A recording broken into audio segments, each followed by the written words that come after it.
I am sure कि आपने ये वाले साउंड इफेक्ट बहुत जगह सुनोगे, जैसे कि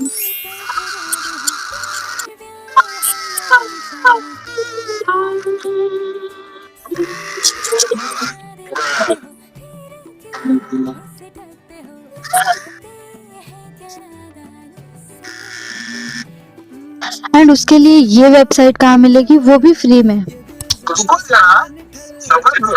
तो उसके लिए आपको ज्यादा दिमाग नहीं लगाना है, सिर्फ ये वाली वेबसाइट सर्च करो और वहां पर मिलेंगे इतने सारे साउंड इफेक्ट्स, वो भी बिल्कुल फ्री में। और मैं कमेंट में लिंक भी दे दूंगी, तो ज्यादा कुछ मत करना, सिर्फ लिंक कॉपी करना एंड पेस्ट कर लेना। Okay then, bye.